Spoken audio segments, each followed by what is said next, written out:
सगळं लिहून घ्या बोर्डवरचं. थोडक्यात लिहून दिलं आहे मी. Circuit element, phasor, leading lagging, कोणकोणाच्या लीडिंग लॅगिंगमध्ये, आणि कॉस्ट फॅक्टर, पॉवर फॅक्टर.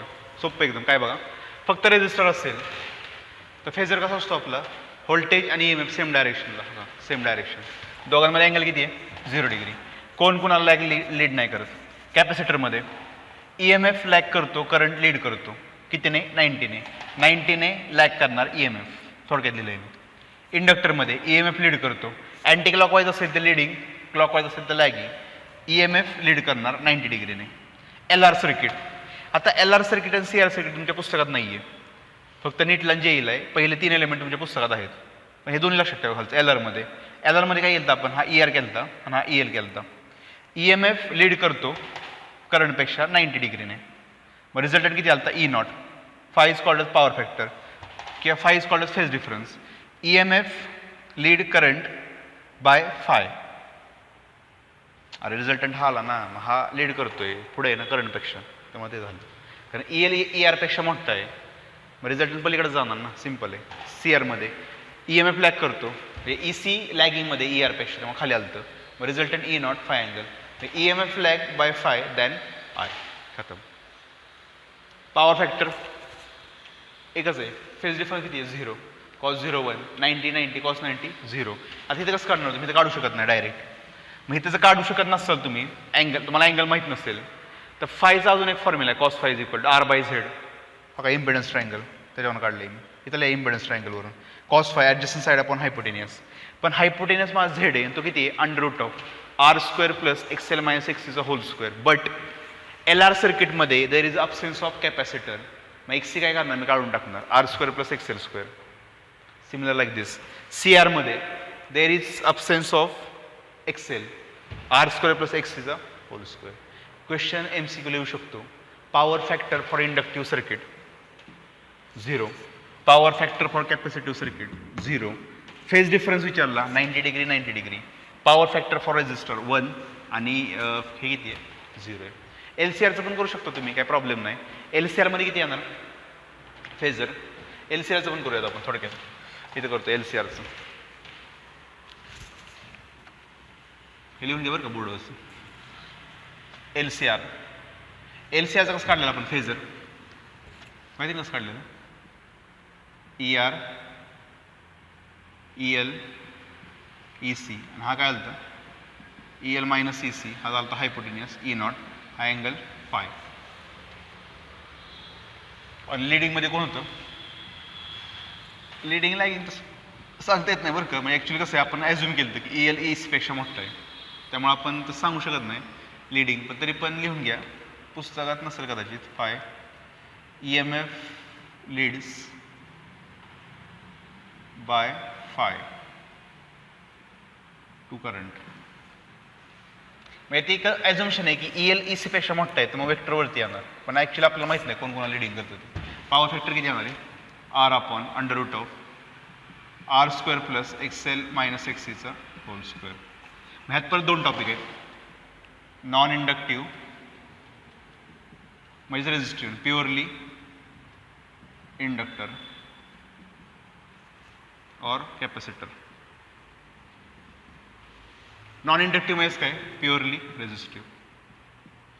ते आत्ताच मागच्या लेक्चरला बघा, ते ॲक्च्युली ते लिहून घ्या, महत्त्वाचं आहे. थोडक्यात ओव्हरव्ह्यू किती असेल ते. 5वा कॉलम पण करू शकतो तुम्ही, पॉवर कन्झ्युमचा. पॉवर कन्झ्युम्ड ते पण करू शकता, पण पॉवर कन्झ्युमडला ह्यात फॉर्म्युला नाही आहे ना आपल्याकडं, ते लक्षात ठेवा. जाऊ दे, एवढं महत्त्वाचं आहे, जास्त काही नाही. तर आपण पुढचा टॉपिक बघूया. तुम्ही 3-4 टॉपिक राहिले आपले. मे बी या लेक्चरला चॅप्टर संपेल, 1 तास लागेलच, ऑप्शनच नाही आहे. 1 तास तेवर लागेल, मला वाटतं 1.5 तास लागतील. काय बघा, टॉपिक आहे LC ऑसिलेशन. साधाच आहे, थोडक्यात गप्पा timepass. LC oscillation.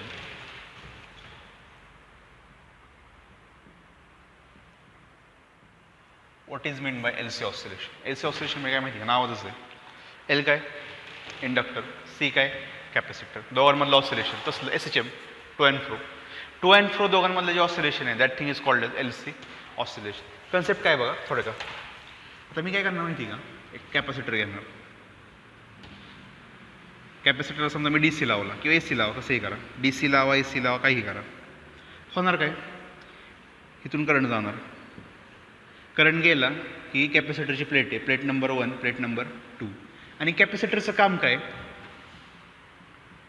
To store electrical energy, to store electrical energy किती असते, U is equal to half, विसरला काय, energy stored in the capacitor half CV square किंवा हाफ Q² बाय C.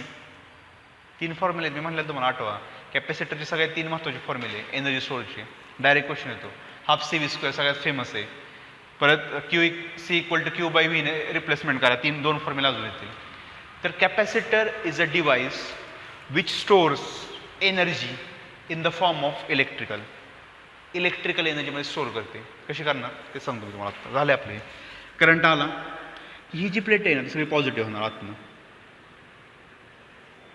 आणि ही काय होणार, आता कसं होणार, काय होणार, हे आपलं इलेक्ट्रोमध्ये झालं आहे की ॲक्च्युली हे वर्किंग कसं होतं की प्लेट पॉझिटिव्ह कशी होती, मग इंडक्शनमुळे इथं चार्ज निगेटिव्ह होतो, म्हणजे कॅपॅसिटर काय झाला आता, चार्ज, काय म्हणतो नीट बघा की चार्ज. आता मी काढून टाकलं, काढले, खतम, फिनिश, तुझा रोल संपला, विषय संपला, जाता निघून, आणि मी इथं लावलं इंडक्टर. आता काय होणार, म्हणजे मी बॅटरी लावली कॅपॅसिटरला, बॅटरी काय झाली, डिस्चार्ज, सगळे चार्ज कोणाला दिले, कॅपॅसिटरला, कॅपॅसिटर काय झाला, चार्ज. आता बॅटरी काढून टाकली, तुझं काय काम नाही म्हणलं, तू निघून जा, तुझं काम संपलं, तू निघून जा. बॅटरी काढली, लावला इंडक्टर. आता इंडक्टरचं काम काय, व्हॅरिएशन इन द इलेक्ट्रिक करंटला काय करणे, अपोज करणे, किंवा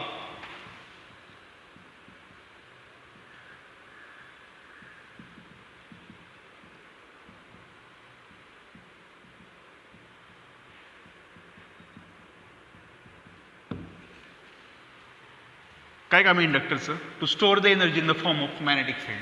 दोन्ही लिहून घ्या. कॅपॅसिटर हा असा डिव्हाइस आहे की जो एनर्जी स्टोअर करतो in the form of electric field, आणि इंडक्टर हा असा डिव्हाइस आहे की जो एनर्जी स्टोअर करतो in the form of magnetic field, आणि जो करंटला अपोज करतो, DI/dt ला अपोज करतो, that thing is called as inductor. आणि इंडक्टर काय तुम्हाला माहिती आहे, झालं आपलं मागच्या लेक्चरला EMI मध्ये, एक आयर्नचा रॉड घ्या आणि आयर्नच्या रॉडवरती कॉपरची कॉईल अशी वाऊंड करा, झालं. हा जो डिव्हाइस आहे that thing is called as inductor. इंटरनेटवरती सर्च करा इमेजेस ऑफ इंडक्टर. एक कॉपर कलरची हे असते, कॉपरची वायर असते बघा, कॉपर कलरची तांबडी, त्याशी वाइंडिंग केलेली असते, किंवा एक सर्कल असतं आयर्न कोर, ह्याच्यावरती वाइंडिंग केलेलं असतं, that thing is called as inductor. काय ते काय वेगळं नाही असं काय देवाने दिलं आहे, ते आपण तयार केलं. आयर्न कोरला वायर वाइंडिंग करा, that thing is called inductor. आता इंडक्टर काय करणार, आता काय करणार सांगा. आता काय होणार माहिती आहे, ॲक्च्युली इंडक्टर लावला मी, सर्किटमध्ये काय आहे, बॅटरी नाही आहे, एक कॅपॅसिटर आहे, पण तो कसा आहे माहिती का, आत्ता कसा येतो, फुल्ली चार्ज देतो. म्हणजे जेवढी एनर्जी ह्यात होती ना बॅटरीमध्ये, तेवढी एनर्जी त्यामध्ये आली. आता काय होणार, आता तो डिस्चार्ज होणार. डिस्चार्ज म्हणजे काय, तो करंट पास करणार सर्किटमध्ये. करंट आला की करंट इथे येणार. आता करंट आला की हिचं काम काय, टू अपोज करंट. मग एक करंट आला ह्यात फिरणार, मग हा काय करणार माहिती आहे का, ड्यू टू इलेक्ट्रिक करंट एक मॅग्नेटिक फील्ड प्रोड्यूस होणार, ह्यामध्ये एक मॅग्नेटिक फील्ड काय होणार आहे, प्रोड्यूस होणार आहे. आणि according to Lenz law, magnetic field flux change झालं की हाच इंडक्टर स्वतः एक बॅटरी क्रिएट करणार की ज्याची पोलॅरिटी ह्याच्यापेक्षा काय असणार आहे, अपोजिट. म्हणजे हा काय होणार, डिस्चार्ज, हा काय होणार, चार्ज. आफ्टर सम टाइम हा काय होणार, कम्प्लिटली डिस्चार्ज, हा काय होणार, fully charge. After some time हे मोकळं झालं, हे भरलं झालं. आता मी काय करणार, आफ्टर सम टाइम हा काय होणार, डिस्चार्ज, हा काय होणार, चार्ज. मी काय होते माहिती का, थोडक्यात काय होते माहिती का, मी बॅटरीच्या हेल्पने कॅपॅसिटरला चार्ज केलं, एनर्जी स्टोअर केली. कसली एनर्जी, इलेक्ट्रिकल एनर्जी. तो कॅपॅसिटर मी इंडक्टरला लावला, आणि after some time capacitor discharge झाला, तरी करंट कोणाला दिला, इंडक्टरला. इंडक्टरमध्ये करंट आला की मॅग्नेटिक फील्ड आलं, मॅग्नेटिक फील्ड आलं की फ्लक्स चेंज झाला, फ्लक्स चेंज झाला की त्याच इंडक्टरने ऑटोमॅटिकली एक बॅटरी क्रिएट केली की ज्याचा EMF ह्याच्या EMF सारखाच आहे, पण काय अपोजिटमधला. आणि आफ्टर सम टाईम हा काय झाला, डिस्चार्ज व्हायला लागला. हा डिस्चार्ज झाला की हा काय होणार, चार्ज होते. काय capacitor discharge, inductor charge, inductor discharge, capacitor charge, vice versa. हा चार्ज होतोय, तो डिस्चार्ज होतोय, तो चार्ज होतोय, हा डिस्चार्ज होतोय. हे कंटिन्यू होत चाललंय, दिवसभर चालू राहिले. कंटिन्युअस चालू झाले कंटिन्युअस. मी खेळत बसले दोघं कॅच कॅच कॅच कॅच नाही खेळत आपण. ह्याला बॉल दिला त्याने मला दिला तसलंच चाललंय. कॅपॅसिटरने त्याला दिला बॉल, इंडक्टरने परत ह्याला दिला दिला आला घेतला दिला आला. मी दिवसभर खेळत बसले ते आणि ऑसिलेशन चाललंय बघा. पलीकडे गेला माघारी आला, पलीकडे गेला माघारी आला. That thing is called as oscillation. आणि कोणामधलं ऑसिलेशन आहे? आपल्या दोघांमधलं नाही आहे. इंडक्टर आणि कॅपॅसिटरमधली गेम आहे ही. दोघं खेळत बसतात एनर्जीची गेम. आपण बॉलची खेळतो ते एनर्जी खेळत बसते. मी एनर्जी देतोय तो घेतोय, परत हा देतोय हा घेतोय. मी कंटिन्युअसली एनर्जी देणे घेणे देणे घेणे देणे घेणे कंटिन्युअसली चालू राहिले. That thing is called as LC oscillation. काहीच करायचं नाही. आत्ता जी बडबडलो ना मी, फक्त 4 केसमध्ये लिहायचे बस. थेरी लिहायची, मार्क मिळले. पेपरला येईल नाही येईल आय डोंट नो कदाचित नाहीच येणार. एवढं काही महत्त्वाचं नाही आहे ते, पण कन्सेप्ट कळायला पाहिजे काय होतं ते. आता फक्त मी तेच 4 डायग्राममधनं काढणार मी. बघा आता ते कसं आहे. बोर्ड टॉपिक आहे जरा हे माहिती तुम्ही घरी करायचं टॉपिक आहे. कन्सेप्ट मी तुम्हाला सांगितलं आहे. आता टॉपिक तुम्ही घरी करायचं. काय बघा पहिली केस म्हणजे पहिल्या वेळेस काय करणार. इंडक्टर हा कॅपॅसिटर. स्टार्टिंगला करंट किती आहे? 0. स्टार्टिंगला करंट किती आहे? 0. ही पॉझिटिव्ह हे निगेटिव्ह. इलेक्ट्रिक फील्ड असं असणार. केस 2 ला काय होणार? ही पॉझिटिव्ह आहे मग करंट असं जाणार. गेलं इथे फील्ड क्रिएट होणार. थर्ड केस तेच करायचं परत. जास्त दाखवा जरा मॅग्नेटिक फील्ड. फोर्थला काय होणार? डिस्चार्ज.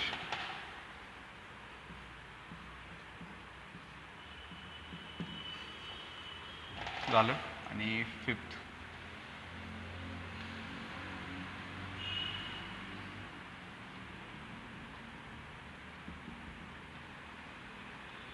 झालं. बघा 4 डायग्राम चेक करा काय केलं मी. 4 डायग्राम तर नीट बघा काय केलं मी.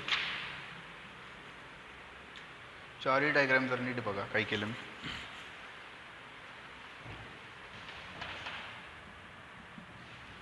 इथं नीट बघा डायग्राममध्ये.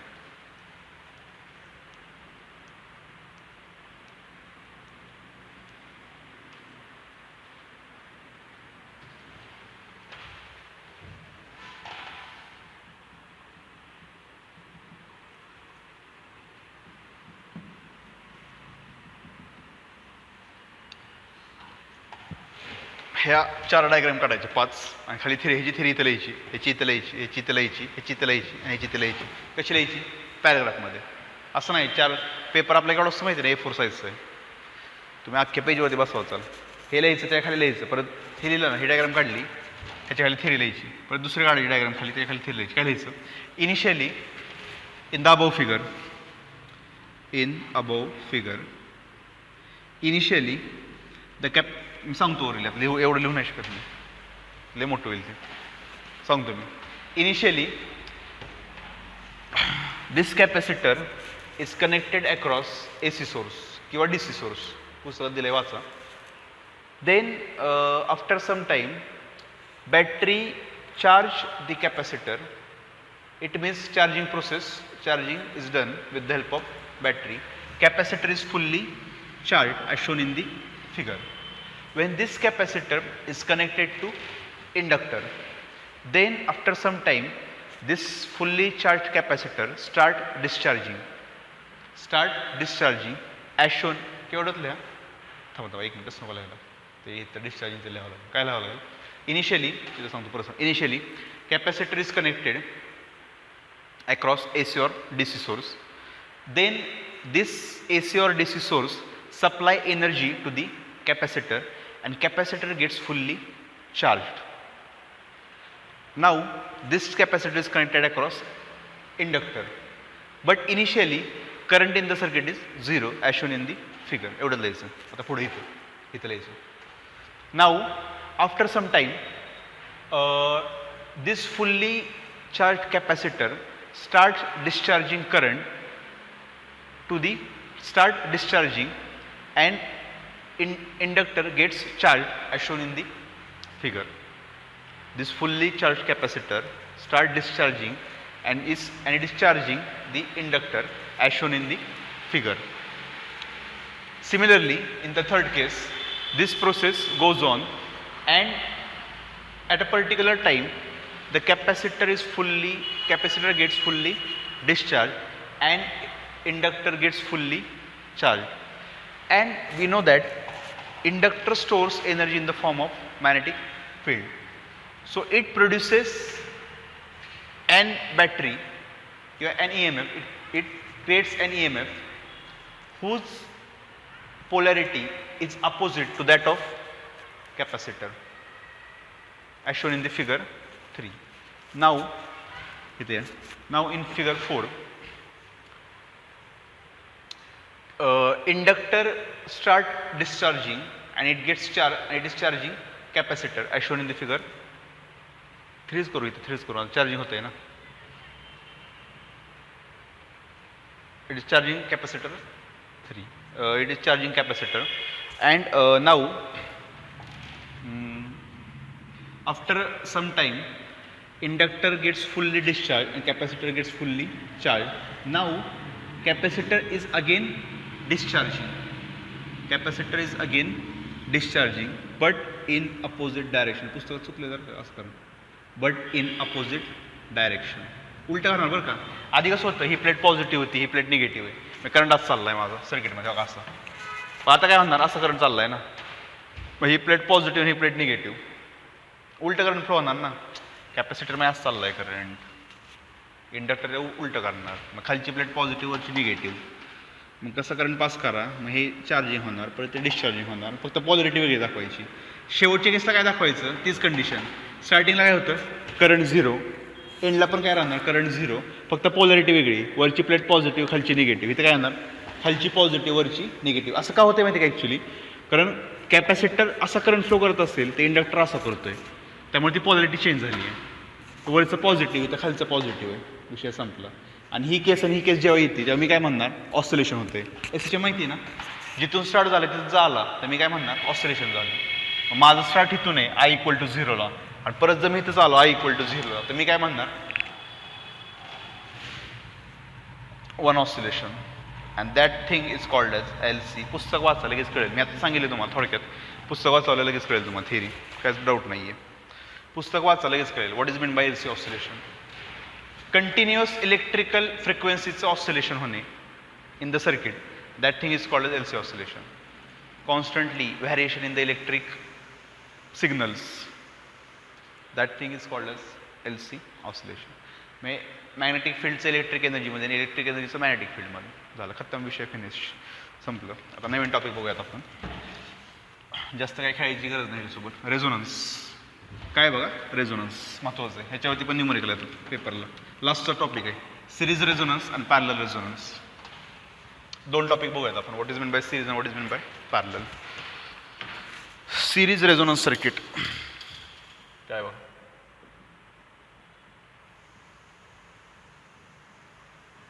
Series resonance circuit. अब क्या है ये सीरीज रेजोनेंस सर्किट, या सिरीज म्हणजे लावा इंडक्टर, कॅपॅसिटर आणि रेजिस्टर. भारी बरं काही झालं थोडं, ह्याचं ॲप्लिकेशन मस्त आहे. ह्याचा रेजिस्टन्स रेजिस्टर आहे का,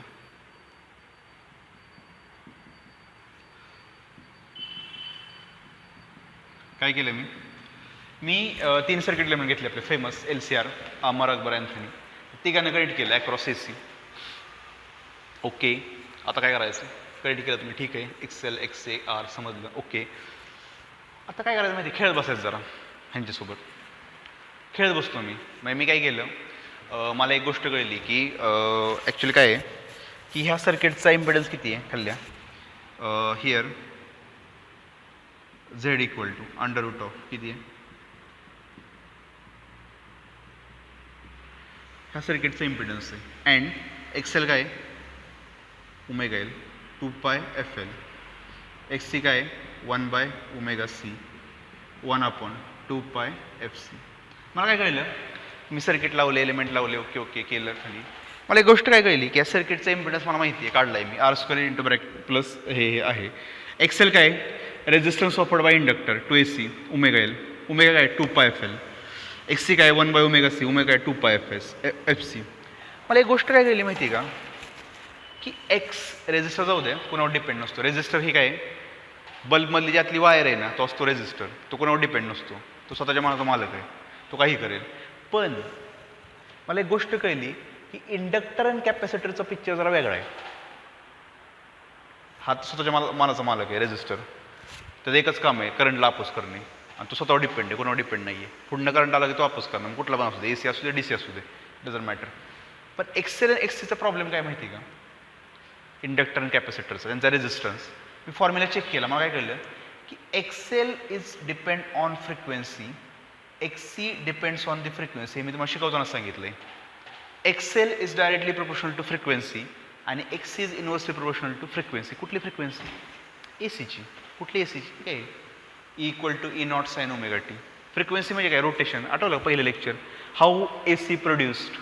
2 बार मॅग्नेटमध्ये जी कॉईल ठेवली रेक्टँग्युलर ती रोटेट होती बघा, आणि रोटेशनलाच मी काय म्हणणार फ्रिक्वेन्सी. 1 टाइम पिरियड, एक रोटेशन व्हायला किती वेळ लागेल त्याला म्हणणार फ्रिक्वेन्सी. म्हणजे ती जी कॉईल फिरते ना फ्रिक्वेन्सी त्यावरती डिपेंडेंट आहेत.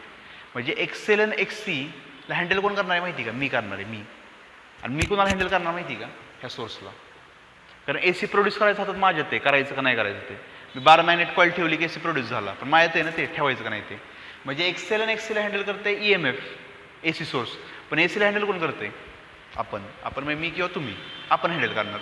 म्हणजे मी जर इथली फ्रिक्वेन्सी बदलली तर एक्सेल आणि XC लगेच पडणार. ते काय म्हणणार आपला अवघड आहे, आता आपला अवघड आहे. आपलं कोणाच्या हातात आहे सगळं फिरणं, खाली हातात आहे XCच्या. पण रेजिस्टर काय म्हणणार आपल्याला काही संबंध पडत नाही, आपण आपल्या मनाचा मालक आहे. म्हणजे एक्सेल आणि XC घाबरणार कोणाला, आपल्याला. कारण आपण काय करतोय ती व्हॅल्यू चेंज करतोय. म्हणजे मी खाली जर फिरवलं थोडंफार मजा केली, खाली इथं गुदगुल्या केलं ह्याला, त्याची फ्रिक्वेन्सी चेंज झाली. फ्रिक्वेन्सी चेंज झाली की हे दोघं वायबल झाली. मी मॅच खेळत बसलो असंच.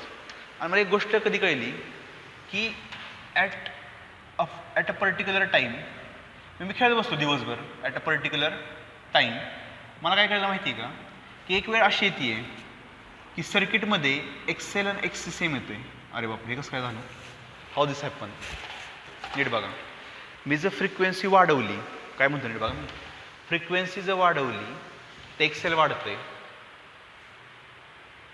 फ्रिक्वेन्सी जर वाढवली तर XC काय होतोय, कमी होतोय. म्हणजे मी हे जर वाढवत बसलो तर ह्याची व्हॅल्यू वाढते आणि ह्याची व्हॅल्यू कमी होती. म्हणजे ह्याची व्हॅल्यू 0 पासून स्टार्ट झाली आणि XCची व्हॅल्यू 100 पासून कमी झाली. पण कुठेतरी मधी हा येणार 50ला आणि हा पण कितीला येणार 50ला. बरोबर आहे की, तर चुकीचं बोललो मी. अरे फ्रिक्वेन्सी वाढली की एक्सेल वाढते आणि XC कमी होतंय ना. मग कुठला तरी असा टाईम होईल की जेव्हा 2 नंबर काय होणार, इक्वल होणार. ह्याचा नंबर इक्वल होणार ना, एक्सेल इक्वल टू काय होणार आहे, XC येणार आहे. आणि त्यावेळेस मी एक ऑब्झर्व केलं की सर्किटमधलं बिहेवियर काय ऑब्झर्व केलं की दॅट टाईम मी चेक काय केलं माहिती आहे का, सर्किटमधला इम्पिडन्स Z, आणि तो किती आहे √R² plus XL minus XC whole square. हे बघितलं मी आणि मला काय कळलं, हे दोघं इक्वल आहेत. डिफरन्स किती आला, 0. डिफरन्स 0 असेल तर √R² किती येणार आहे, R. So Z is equal to R. Finish. आणि Z काय झाला माहिती का, मिनिमम. हे नवीन झालं काहीतरी. मी खेळत बसलोय आणि खेळल्यानंतर मला काय कळलं माहिती का की मी जर फ्रिक्वेन्सी सोबत खेळलो तर हे दोघं व्हायबल झाले. हे दोघं जर व्हायबल होत असतील, हे दोघं जर व्हायबल झाले तर मला काय कळलं की सर्किटमधला टोटल रेजिस्टन्स हा एकदम कमी होतोय. Z काय होतोय, कमीच झालं की. हे दोघं व्हायबल झाले की सर्किटमधला Z काय झाला, मिनिमम झाला. It means current become maximum at a particular frequency. हे काहीतरी भारी बरं का, हे काहीतरी भारी आहे. म्हणजे LCR जर मी कनेक्ट केलं आणि एक फ्रिक्वेन्सी सेट केली तर सर्किटमध्ये रेजिस्टन्स कमी आहे आणि एकदम करंट वाढतोय, हायर करंट होतोय. हे जरा भारी काहीतरी. मग ते म्हणले ही जी कंडिशन आहे ना, that condition is called as resonance. Resonance म्हणजे ॲक्च्युअली रेझोनन्सचा मिनिंग काय माहिती आहे का, तुमची आणि माझी फ्रिक्वेन्सी मॅच होणे, that thing is called as resonance. Resonance म्हणजे बरोबर, म्हणजे मी जे वागतोय किंवा मी जे बोलतोय आणि तुमचं बोलणं हे मॅच व्हायला पाहिजे. Matching thing is called as resonance. Actually तो मिनिंग आहे, इथं पण तोच मिनिंग आहे रेझोनन्सचा. सांगतो मी तुम्हाला नंतर.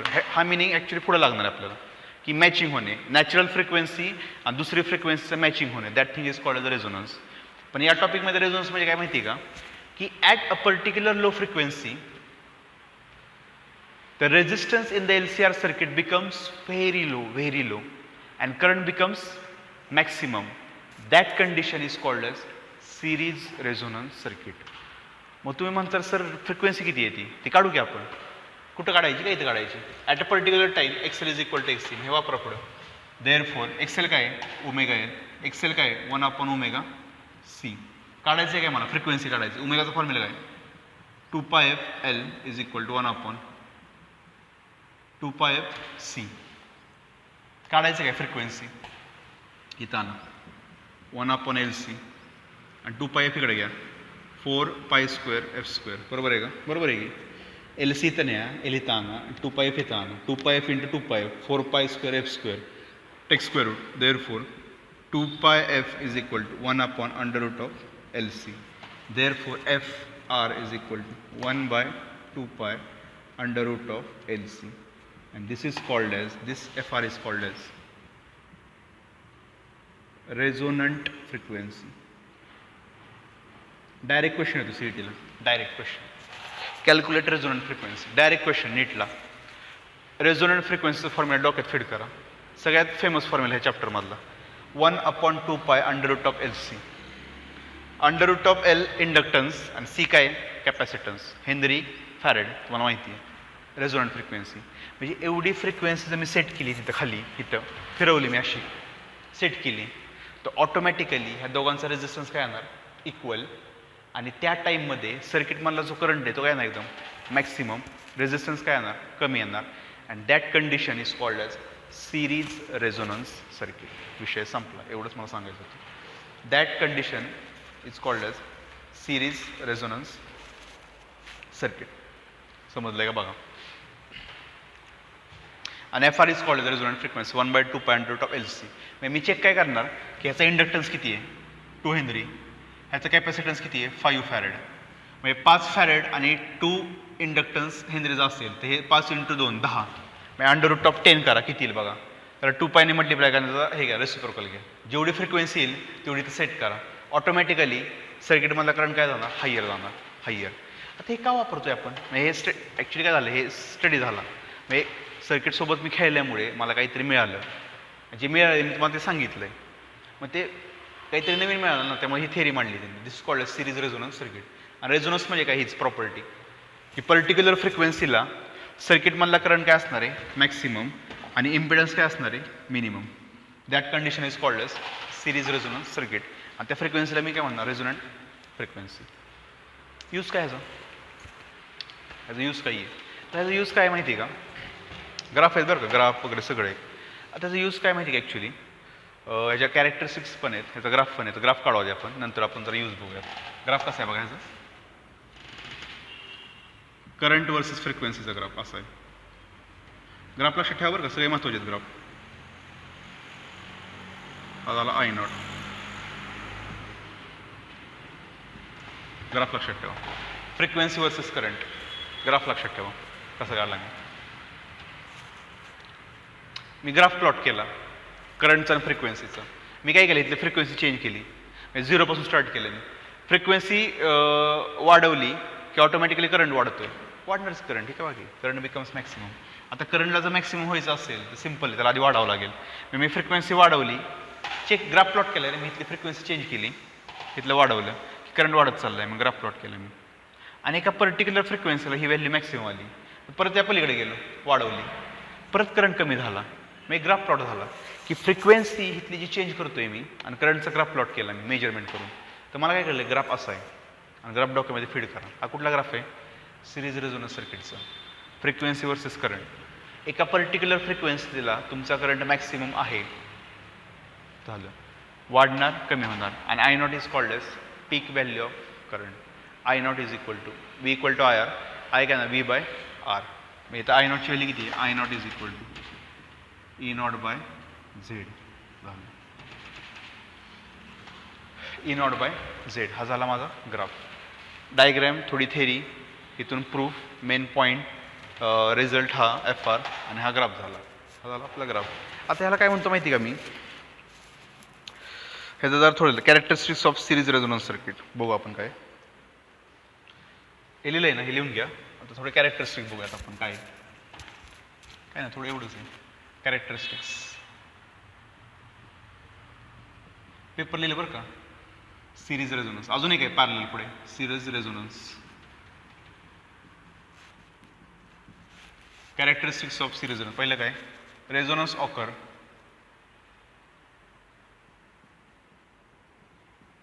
At XL is equal to XC. Point लक्षात ठेवा, तेच आहे सगळे. Resonance occur at XL is equal to XC, तेच वेगळं दुसरं काय नाही आहे.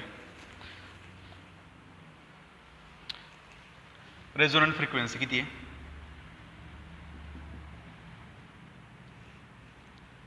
F R is equal to 1/2π √ LC. Resonant frequency. Third काय? Impedance become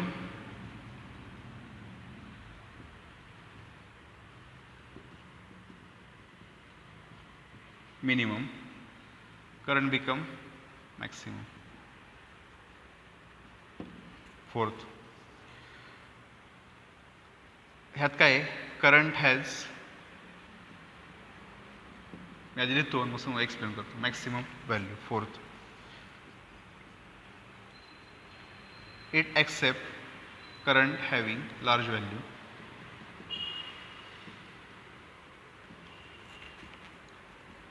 So it is called acceptor. एक मिनटं, तसं म्हणता येईल.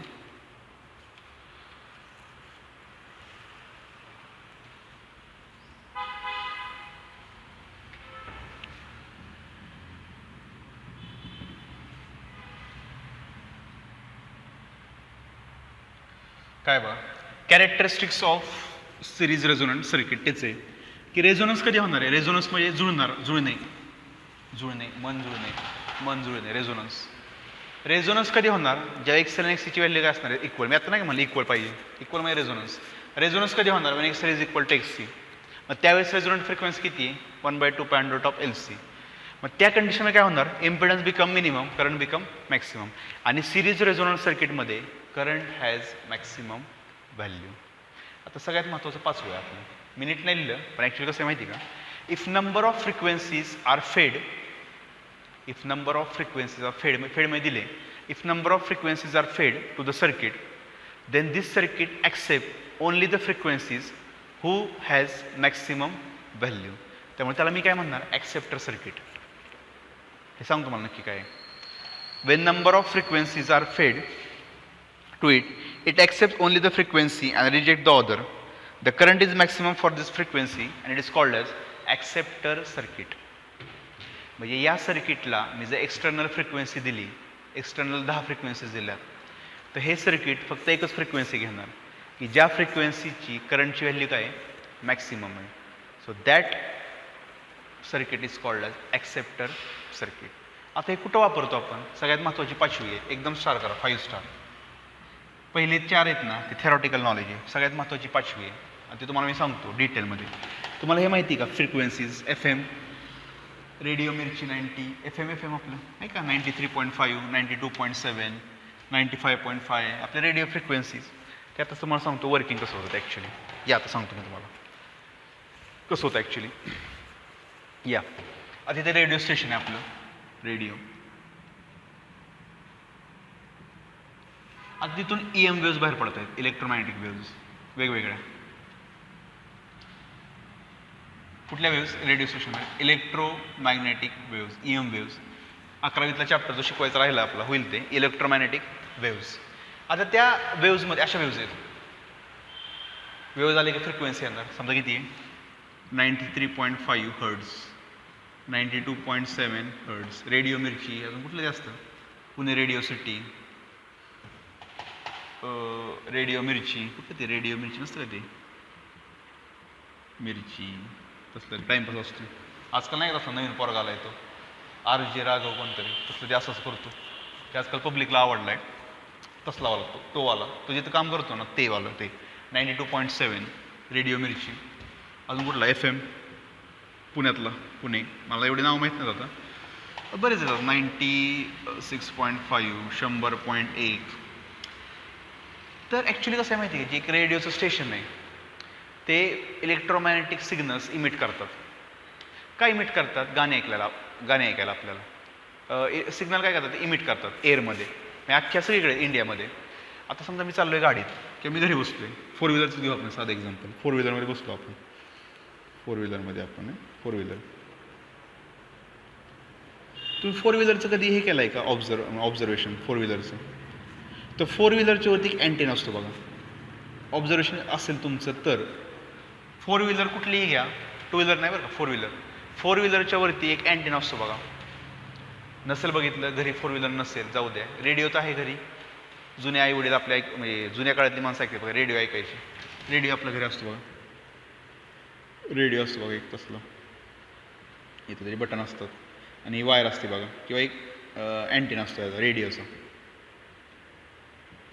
किंवा ही कार घ्या कारचा हा अँटेना काय म्हणतो नीट बघा इथं मी आहे MB. तर आता ॲक्च्युली काय होतंय मी घरी आहे किंवा मी गावात पुण्याला चाललो मी समजा गाडीत माझ्या मोबाईलमध्ये गाणी नाही आहेत CD नाही माझ्याकडे काहीच नाही मला ऐकायचं आहे रेडिओ म्हणजे तसलं राघव नाही का तो असला RJ तसला असं नसतो तो ते तसलं गाणी ऐकायची अशी नाचायची तो वाला ऐकायचं आहे मला तो वाला ऐकायचं आहे. तर ॲक्च्युली तो जो इमिट करतोय रेडिओ म्हणजे मेन स्टेशन त्यांचं रेडिओ स्टेशन ते वेव्ज इमिट करतायत वेगवेगळे. पुणे रेडिओ मिरची FM पुणे 93.5 96.5 100. म्हणजे लोकांना जे पाहिजे ते तुम्ही घ्या आम्ही इमिट करतो एअरमध्ये. आत्ता एअरमध्ये हे एवढे सगळे सिग्नल्स आहेत. मी गाडीत चाललो माझ्या गाडीची होती अँटेना आहे. तर आता अँटेनाचं काम काय माहिती का? ते सगळे सिग्नल घेणे ते हे नाही बघत तुला कुठला पाहिजे म्हणजे मला त्याचं एकच काम आहे हे जे सिग्नल आहेत ना ते सगळे घ्यायचे इंड्यूस करायचे स्वतःमध्ये ह्या वायरमध्ये सगळे काय करायचे इंड्यूस करायचे तुझ्या गाडीपर्यंत आणायचे. तू ठरवायचं की तुला कुठला पाहिजे तो. मग आता गाडीच्या आतमध्ये आपली स्क्रीन असते पुढं गाणी लावायची तर ते ऑप्शन असतं FMचं. FMवरती क्लिक केलं की FMचे फोल्डर येतात बघा. बघितलं असेल 4 व्हीलरमध्ये नसेल बघितलं तर आत्ता घरी जाऊन बघा 4 व्हीलर ओपन करा ऑन करा पॅनलमध्ये FMमध्ये जावं हे नाव असतात बघा FMची 92.7 93.5 टच स्क्रीन असेल तर किंवा नसेल तर काय प्रॉब्लेम नाही नसू द्या तुमच्या हे तर असेल घरी तर एक नॉब असतो बघा नॉब रेडिओचं नॉब बटन आपल्याला फिरवायचं बटन नॉब. तर ते बटन फिरवलं की फ्रिक्वेन्सी चेंज होती बघा सेम लाईक दिस. कारमध्ये गेला टचमध्ये तुम्ही बटन टाकलं 92.7 93.5. तुम्हाला एक कॉमन सेन्सचा प्रश्न आहे ह्या वेव्ज ज्या आहेत त्यांना माहिती आहे का की 93.5 काय आहे? तुमच्या गाडीला माहिती आहे का 93.5 काय आहे? एक सर्किट एलिमेंट त्यांनी एक सर्किट सेट केलं आहे. कोणतं सर्किट माहिती आहे का? Series resonance. म्हणजे या गाडीच्या आतमध्ये जो माझा टेप आहे स्क्रीन आहे त्या स्क्रीनच्या आतमध्ये जो सेटअप आहे ना त्यात काय माहिती आहे का?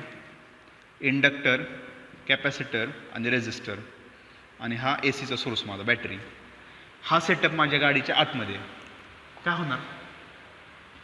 आता अँटेनामधनं ज्या वेव्ज आल्या आहेत त्याच जाणार माझ्या टेपमध्ये गेल्या. आता मी नॉब जो फिरवतोय नॉब फिरवतोय म्हणजे काय करतोय माहिती आहे का? मी कॅपॅसिटन्सची व्हॅल्यू चेंज करतोय. नीट बघा रेझोनंट फ्रिक्वेन्सीचा फॉर्म्युला काय 1/2π √LC.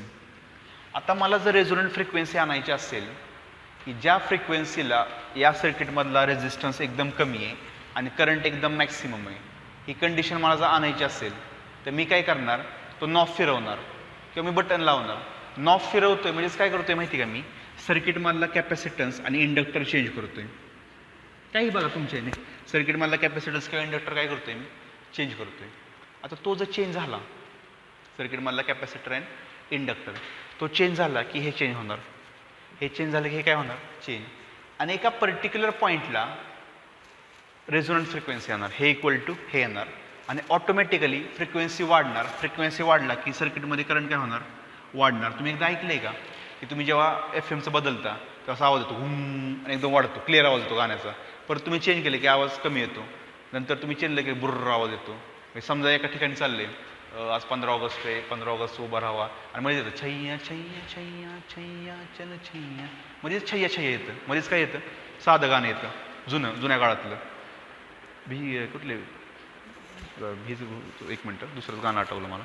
जुनं एकदम गाणं आहे कुठलं तरी जुन्या काळातलं, आणि एकदम छैया छैया येतं बघा मध्येच, छैया छैया किंवा कुठलंही म्हणा, सलमानचं म्हणा, ओ जाने जाना, कुठलंही गाणं येतं. म्हणजे कुठलंही गाणं अचानक मध्ये येतं, नाही तर अचानक हे होतं. म्हणजे त्यावेळेस काय होते माहिती आहे का, तुम्ही फ्रिक्वेन्सी चेंज करताय. म्हणजे छैया छैया जेव्हा आलं तेव्हा तुमचं हे चालू होतं, तुम्ही परत नॉब फिरवला तेव्हा तुम्ही हे आला. म्हणजे नॉब फिरवताय तेव्हा तुम्ही ही व्हॅल्यू चेंज करताय. ह्या व्हॅल्यू चेंज केला की फ्रिक्वेन्सी चेंज झाली.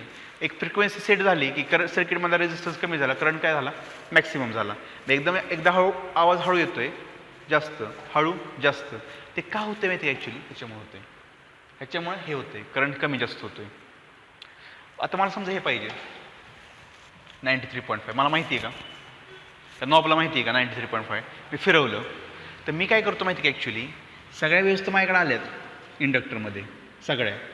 मी काय करणार, मी असा कॅपॅसिटन्स सेट करणार. मी सेट कितीचा करणार कॅपॅसिटन्स, 93.5चा. इथं सगळ्या वेव्ज आहेत, पण मी नॉब जेव्हा फिरवतो तेव्हा मी हे सेट करणार, 93.5 सेट करणार मी. मग इथून हाक मारणार, अरे 93.5 वाला कोण आहे रे, हा कॅपॅसिटन्स त्या अँटेनाला हाक मारणार की 93.5 वाला कोण आहे. माझ्याकडे 4 आहेत, त्यातलं कुठला पाहिजे तुम्हाला, हा म्हणणार आम्हाला 93.5 पाहिजे. मग हा काय करणार, बाकी सगळे तिथं ठेवणार, 93 वाला पुढे जाणार. म्हणजे ह्याची फ्रिक्वेन्सी आणि ह्याची फ्रिक्वेन्सी मी मॅच केली. म्हणजे काय केलं, रेझोनन्स. म्हणजे आल्यात तर सगळ्या फ्रिक्वेन्सीज, पण मला जी फ्रिक्वेन्सी पाहिजे ती मी सेट केली विथ द हेल्प ऑफ नॉबनी ती फ्रिक्वेन्सी मी सेट केली. मग ही फ्रिक्वेन्सी आणि ही फ्रिक्वेन्सी मॅच झाली. मॅच म्हणजेच काय, रेझोनन्स. आणि त्यावेळेस सर्किटमधला करंट काय झाला, एकदम मॅक्सिमम, आवाज वाढला आणि मला ऐकू काय येणार आता, 93.5. म्हणजे सर्किटमध्ये बाकी फ्रिक्वेन्सीज पण आहेत, पण मी फ्रिक्वेन्सी अशी सेट केली आहे की 93.5 वालाच मला काय दिसणार, एकदम हायर दिसणार. हा झाला यूज LCR सर्किटचा. आणि मी तुम्हाला आधी पण म्हणलं आहे की हा चॅप्टर म्हणा किंवा हा सब्जेक्ट म्हणा सगळीकडे यूज होणार, सगळीकडे. तुम्ही कधी विचार केला का FM कसा वर्क होतो, नाही, FM फिजिक्स आहे, FM काय LCR सर्किट आहे. आता एवढं डिटेलमध्ये नका जाऊ की सर ॲक्च्युअल वर्क कसं होतं. थोडं लक्षात, फक्त एक कन्सेप्ट लक्षात ठेवा की FMचं वर्किंग हे LCR सर्किटवरती बेस्ट आहे. तुम्ही नॉब फिरवता म्हणजे कॅपॅसिटन्स चेंज करता, कॅपॅसिटन्स चेंज झाला की ऑटोमॅटिकली सर्किटमधला करंट काय होणार, वाढणार. मग त्या फ्रिक्वेन्सीला तो मॅच करणार आणि व्हॅल्यू आवाज काय देणार, मोठा देणार ऑटोमॅटिक. आल्यात तर सगळ्या वेव्ज, पण मला कोण पाहिजे ते मी सेट करणार नॉबने.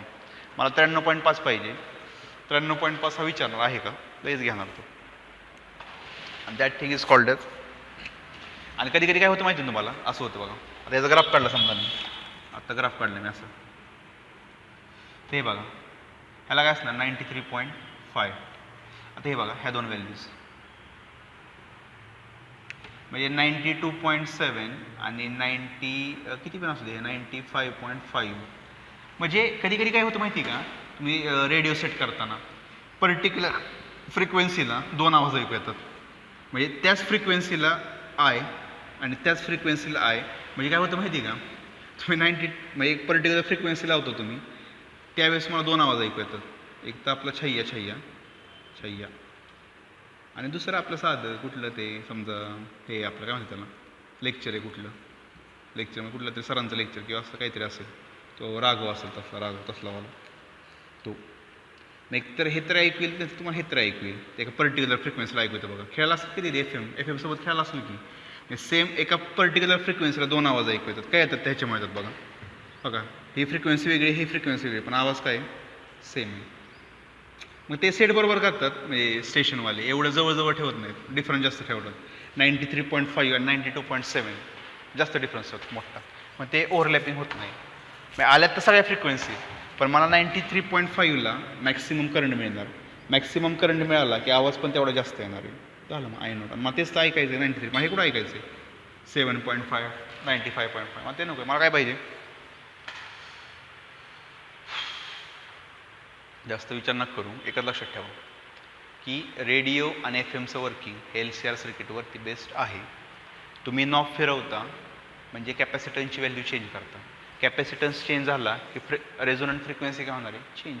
रेझोनंट फ्रिक्वेन्सी चेंज झाली की करंट काय होणार सर्किटमधला, हायर लोअर. आणि तुम्हाला जर पाहिजे 93.5 तर तो 93.5लाच जोरात हे करणार, वाजवणार. ह्याची 93.5 आणि तुमची ती अँटिनातनं आलेली 93 काय करणार, मॅच करणार, इंटेन्सिटी वाढणार आणि तुम्हाला तेच काय येणार, गाणं ऐकू येणार. हे आतलं सर्किटमधली गेम आहे सगळी, ती तुम्हाला काही माहीत नाही. एक लक्षात ठेवा, तुम्ही विचारलंच तर how FM works, it works on LCR circuit. थोडी इंग्लिश मारायचं त्यांना की LCR सर्किट असते, मग ते कॅपॅसिटन्स आपण चेंज करतो, कॅपॅसिटन्स म्हणतं रेझोनन्स फ्रिक्वेन्सी चेंज होती, मग ती मॅचिंग होतं आणि ऑटोमॅटिकली आपल्याला आवाज ऐकू येतो. असं इंग्लिश मारलं की पुढचं गप होतो, बरोबर गप होतो. त्याला कळतं ह्याला जास्त नॉलेज आहे, गप होतं. मग तो विचारत नाही परत रेझोनन्स फ्रिक्वेन्सी काय, हे काय, ते काय. यूट्यूब केलं तरी चालेल, यूट्यूबवरती बघा working of FM with the help of LCR circuit, ते सांगते डिटेलमध्ये तुम्हाला. पण हेच आहेत ॲक्च्युली वर्किंग, काय वेगळं नाही आहे.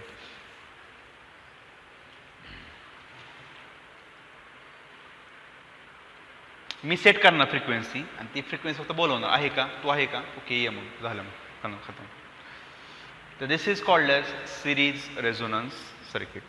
काय डाऊट आहे का बघा सिरीज रेझोनन्स सर्किटचं? नसेल मला वाटतंय. This is called as series resonance circuit. आता एक ग्राफ पण याचा, ग्राफ काय बघा, ग्राफ काढलाय ना आपण, अजून एक 2 ग्राफ आहेत.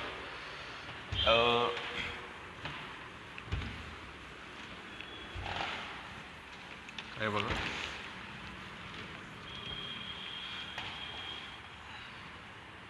फ्रिक्वेन्सी वर्सेस इम्पिडन्स किंवा resistance.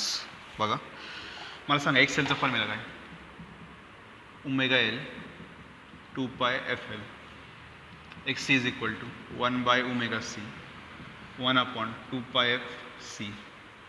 But resistance do not depend on frequency. मी जर ग्राफ काढला, फ्रिक्वेन्सी वाढवली तर एक्सेल काय होणार, वाढणार.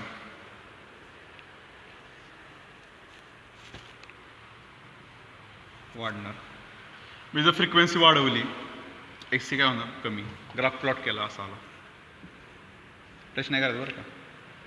आणि हा रेझिस्टन्स झालं XL XC R. हे लिहून घ्या, तुमच्या पुस्तकात नाही आहे. फ्रिक्वेन्सी वर्सेस रेझिस्टन्सचा करू. फ्रिक्वेन्सी वाढली की XL वाढणार, फ्रिक्वेन्सी वाढली की XC कमी होणार आहे. आणि रेझिस्टन्स डिपेंड नाही आहे. रेझिस्टन्सची माझी स्वतःची व्हॅल्यू किती आहे समजा, हे किती 5 ओम, किती आहे 5 ओम आहे समजा. फ्रिक्वेन्सी वाढव कमी कर, रेझिस्टन्स काय राहणार आहे, constant. R do not depend on frequency. हे लिहून घ्या, हा एक ग्राफ महत्त्वाचा आहे. इथं झेड आहे का या, हे बघा XL XC XR एकच झालं, पण ते रेझिस्टन्स वर्सेस फ्रिक्वेन्सीचं कर, लिहून घ्या, महत्त्वाचं आहे, पेपरला आला तर आणि कळलं पण पाहिजे. आणि इथं बघा या पॉईंटला XC आणि XL क्रॉस झाले, मग XCची आणि XLची व्हॅल्यू काय सेम आहे, मग ती कसली फ्रिक्वेन्सी झाली, रेझोनंट फ्रिक्वेन्सी FR. आणि त्याची व्हॅल्यू किती आहे,